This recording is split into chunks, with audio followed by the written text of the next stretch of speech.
Harga melambung, daya beli anjlok. Benarkah perang tarif global menyeret Indonesia? Dalam beberapa tahun terakhir, masyarakat Indonesia semakin sering bergelut dengan harga kebutuhan pokok yang terus merangkak naik. Tidak hanya bahan pangan seperti beras, cabai, dan minyak goreng, tetapi juga barang-barang elektronik, otomotif, hingga obat-obatan impor. Fenomena ini tidak terjadi dalam ruang hampa. Dunia tengah menghadapi dinamika perdagangan internasional yang sangat fluktuatif, salah satunya dipicu oleh perang tarif global antara negara-negara besar seperti Amerika Serikat, Tiongkok, Uni Eropa, dan Jepang. Lantas, apakah benar perang tarif global ini menyeret Indonesia ke dalam krisis daya beli? Konstelasi perang tarif global. Perang tarif adalah kebijakan saling balas menaikkan tarif atau bea masuk antar negara sebagai bentuk perlindungan industri dalam negeri atau sebagai tekanan politik terhadap mitra dagang.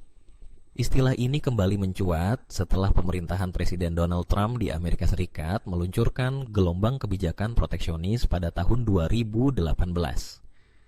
Amerika Serikat yang menuduh Tiongkok melakukan praktik perdagangan tidak adil dan pencurian kekayaan intelektual, memberlakukan tarif tambahan terhadap ratusan miliar dolar barang dari Tiongkok. Tak tinggal diam, Tiongkok membalas dengan mengenakan tarif tinggi pada barang-barang asal Amerika Serikat. Efek domino dari pertarungan ekonomi dua raksasa dunia ini menjalar ke seluruh dunia. Banyak negara, termasuk negara berkembang seperti Indonesia, tidak bisa lepas dari dampaknya. Hal ini terjadi karena dalam sistem ekonomi global yang saling terhubung, gangguan pada salah satu simpul perdagangan besar akan merembet ke negara-negara lain melalui rantai pasok global, nilai tukar mata uang, dan arus investasi. Inflasi impor dan lonjakan harga di Indonesia. Salah satu dampak paling nyata dari perang tarif global terhadap Indonesia adalah meningkatnya tekanan inflasi impor. Indonesia sangat bergantung pada impor bahan baku dan barang modal, terutama dari Tiongkok, Amerika Serikat, dan Jepang. Ketika barang-barang tersebut dikenakan tarif tinggi atau terjadi gangguan suplai akibat perang dagang, maka harga di tingkat domestik ikut terdongkrak. Contohnya, komponen elektronik seperti chip semikonduktor yang banyak digunakan dalam produk teknologi dan otomotif mengalami lonjakan harga sejak Amerika Serikat memberlakukan pembatasan terhadap ekspor teknologi ke Tiongkok. Kenaikan harga chip ini pada akhirnya mengerek harga barang elektronik dan kendaraan bermotor di pasar Indonesia. Selain itu, kebijakan tarif menyebabkan produsen di negara asal mengalami kenaikan biaya produksi. Beban ini kemudian diteruskan kepada konsumen akhir, termasuk di Indonesia, dalam bentuk harga jual yang lebih tinggi. Akibatnya, inflasi sektor barang-barang konsumsi menjadi sulit dikendalikan, terlebih jika nilai tukar rupiah terhadap dolar Amerika Serikat melemah. Daya beli masyarakat kian tertekan.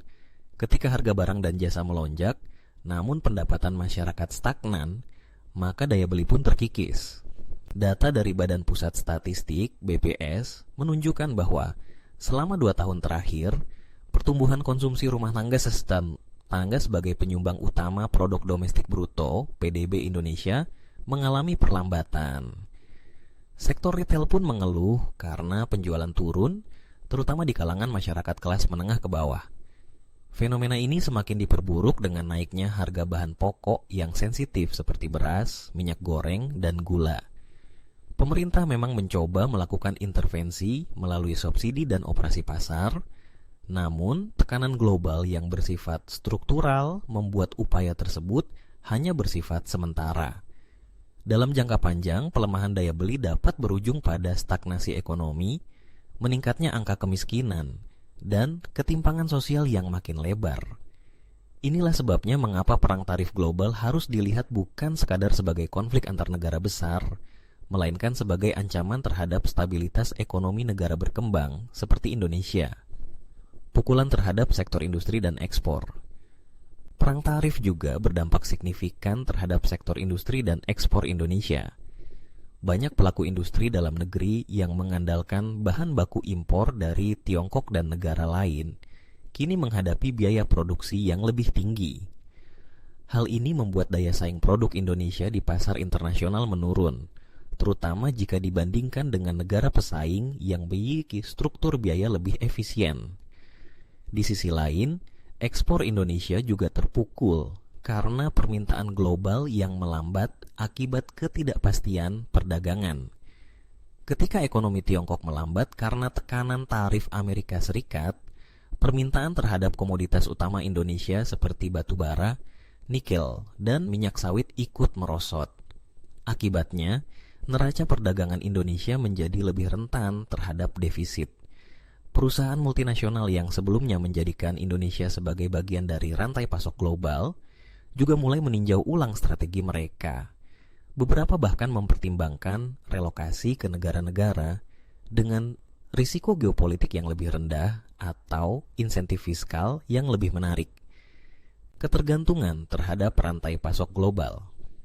Masalah lain yang memperburuk dampak perang tarif terhadap Indonesia adalah tingginya ketergantungan terhadap rantai pasok global.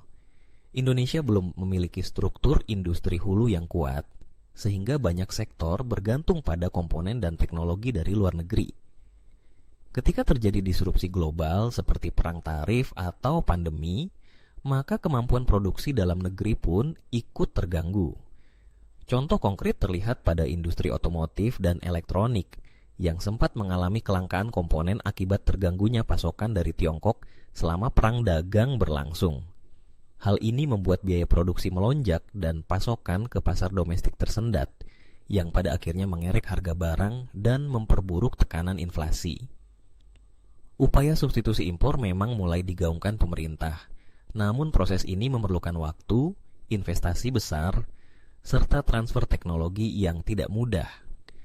Tanpa strategi industrialisasi jangka panjang, Indonesia akan tetap menjadi korban dari gejolak global. Respons pemerintah dan tantangannya. Pemerintah Indonesia bukannya tinggal diam. Sejumlah kebijakan telah ditempuh untuk meredam dampak perang tarif global, antara lain diversifikasi mitra dagang. Indonesia berupaya memperkuat hubungan dagang dengan negara-negara non-tradisional seperti India, Afrika, dan kawasan Timur Tengah guna mengurangi ketergantungan terhadap Amerika Serikat dan Tiongkok. Fasilitasi substitusi impor dan hilirisasi industri. Melalui insentif fiskal dan reformasi perizinan, pemerintah mendorong pertumbuhan industri dalam negeri agar bisa memproduksi bahan baku sendiri. Stabilisasi nilai tukar dan inflasi.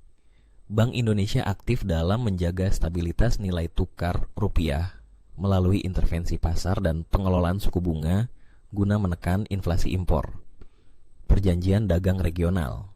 Indonesia turut serta dalam perjanjian dagang seperti Regional Comprehensive Economic Partnership (RCEP) yang diharapkan membuka pasar baru dan memperkuat posisi tawar Indonesia dalam rantai pasok global.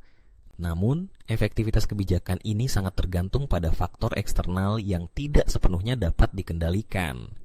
Selama perang tarif global masih berlangsung, volatilitas harga dan ketidakpastian ekonomi akan tetap menjadi tantangan utama. Apakah Indonesia bisa bertahan? Pertanyaan kuncinya adalah, apakah Indonesia bisa bertahan dalam badai perang tarif global? Jawabannya bergantung pada kemampuan Indonesia untuk bertransformasi menjadi ekonomi yang lebih mandiri, produktif, dan adaptif terhadap perubahan global. Untuk itu, pemerintah harus menempatkan pembangunan industri hulu sebagai prioritas nasional, memperkuat sistem logistik dan infrastruktur, mempercepat digitalisasi ekonomi, serta meningkatkan kualitas sumber daya manusia. Di sisi lain, peran diplomasi ekonomi juga harus lebih agresif dalam menjalin kemitraan strategis yang saling menguntungkan. Indonesia memiliki potensi besar sebagai negara berpenduduk lebih dari 270 juta jiwa dan pasar domestik yang luas. Namun potensi ini tidak akan optimal jika struktur ekonomi tetap bergantung pada komoditas mentah dan impor teknologi. Perang tarif bukan isu jauh, tapi ancaman nyata.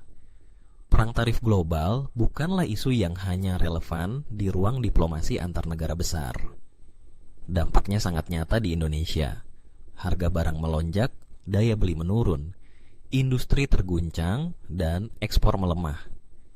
Masyarakat Indonesia, terutama kelas menengah ke bawah, merasakan langsung beban ekonomi ini dalam kehidupan sehari-hari.